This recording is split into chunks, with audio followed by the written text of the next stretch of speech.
আসসালামু আলাইকুম রহমতুল্লাহি বারাকাতু। আমার প্রিয় ভাইয়ারা আপুরা সবাই কেমন আছেন? আশা করি সবাই ভালো আছেন। আলহামদুলিল্লাহ, আল্লাহর অসীম রহমতে আমিও ভালো আছি। তো প্রতিদিনের মতো চলে আসলাম নতুন একটি ভিডিও। আজকে ভিডিওটা শুরু করলাম রান্না থেকে। তো আজকে আমি রোস্ট রান্না করব, মুরগির মাংস। তো আমি আস্তে আস্তে করে নেই, মানে বড় বড় করে নিই, ছোটো ছোটো পিস কাটেছি। আর এটা যেহেতু ঝাল ঝাল রোস্ট হবে, তো এদিকে আমি লবণ দিয়ে দিচ্ছি, আদা রসুন বাটা, আর যে হচ্ছে রোস্টের যে মশলাটা আমি আলাদা আগে থেকে মেখে রাখছিলাম, তো সেটা দিয়ে আর লেবু দিয়ে এটা মেখে ধুয়ে দিতেছি অন্তপক্ষে 10-15 মিনিটের জন্য। তো এই রোস্টের মশলাটা আমি সব পদের দিয়ে আমি আগে থেকে মেখে রাখছিলাম। কত সুন্দর কোরআন তেলাওয়াত হচ্ছে আমাদের এখান থেকে অনেক দূর, তাই শোনা যাচ্ছে। আর এদিকে আমি পেঁয়াজ পাস্তা করতেছি, রোস্টের জন্য ভেজে রাখবো আলাদা আগে। এখন এই যে রোস্টগুলো মুরগির হালকা তেলে ফ্রাই করতেছি।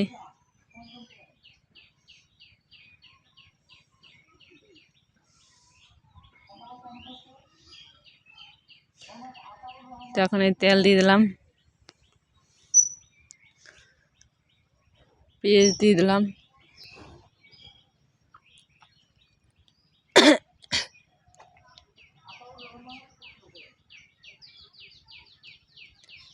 তো এর ভিতরে আমি তেজপাতা, গরম মশলা আর এলাচ দিয়ে দিলাম।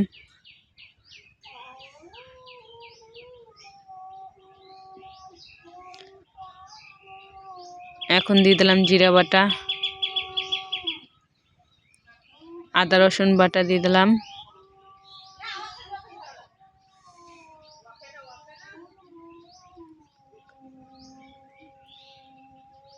দিয়ে এখন আমি এটাকে কষাচ্ছি।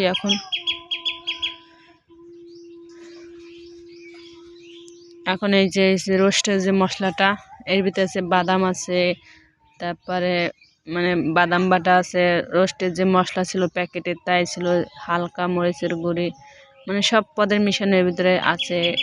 তো এটা আমি আগে থেকে মানে এটাই করে রাখছিলাম।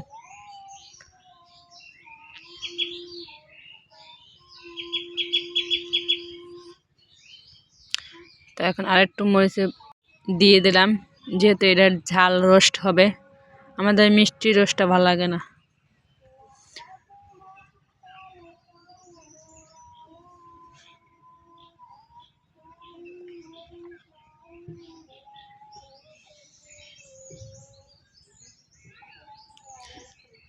তো টক দইটা ফ্রিজে ছিল, যার কারণে টক দইটা একটু পানি পানি হয়ে গেছিলো।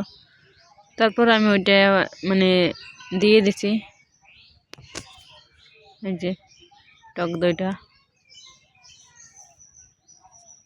মানে শক্ত ছিল, যার কারণে আমি বাইরে রাখছিলাম। তো পরে দেখি এটা পানি হয়ে গেছে।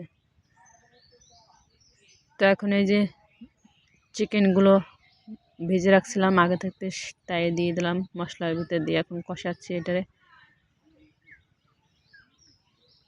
হালকা লবণ দিয়ে দিতেছি, সাথে সামান্য পরিমাণ চিনি দিয়ে দিলাম। তো আমি মানে প্রথম ভাবছিলাম যে রোস্টটা মনে হয়তো ভালো হবে না, যেহেতু আমি প্রথম রান্না করছি। তো সবাই খাওয়ার পরে যে দুধ দিয়ে দিতেছি, তো সবাই খাওয়ার পর বলছে না রান্নাটা অনেক মজাই হয়েছে। তাই আমি কিছু যাক, সম্মানটা তো অন্তপক্ষে রাখতে তো পেরেছি।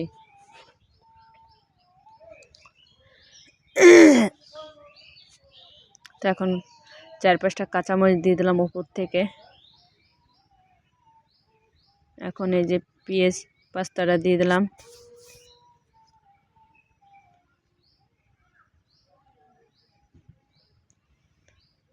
এখন আমি তরকারিটা নামানোর পর আমি উপর থেকে আর একটু মানে পেঁয়াজ পাস্তাটা দিয়ে দিলাম।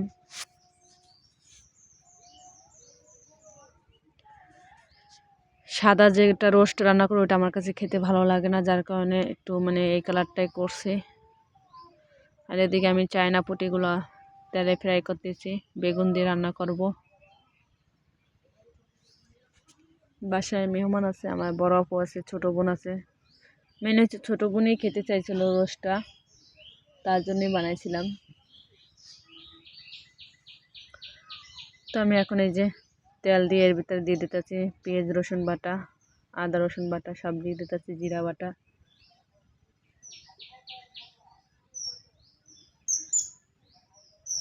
দিয়ে এটার এখন একটু কষা। তো এখন হলুদের পাউডার দিয়ে দিলাম, সাথে দিয়ে দেবো মরিচের পাউডার। আর আমার ভিডিওটি যদি আপনাদের কাছে ভালো লাগে অবশ্যই একটা লাইক কমেন্ট শেয়ার ও সাবস্ক্রাইব করবেন প্লিজ। পাশে বেল আইকন ক্লিক করবেন যাতে পরবর্তীতে ভিডিও আপলোড করলে আপনাদের কাছে পৌঁছে যায়। তো ভিডিওটির সাথে থাকেন, দেখতে থাকেন। আর আমি হয়তো কথা অত গুছাইয়া বলতে পারি না, মানুষ আছে না অনেক সুন্দরভাবে কথা গুছিয়ে বলে, আমি অতটা কথা গুছিয়ে বলতে পারি না। যদি আমার কথা যদি ভুল টুট হয়ে থাকে সবাই ক্ষমার দৃষ্টিতে দেখবেন।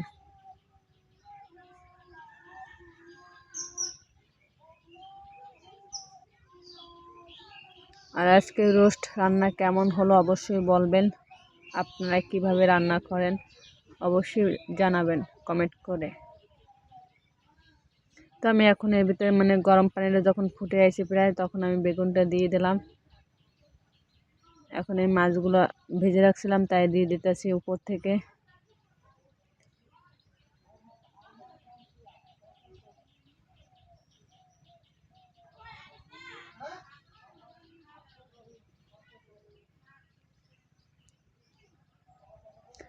তো সবাই ভালো থাকবেন, আল্লাহ হাফেজ।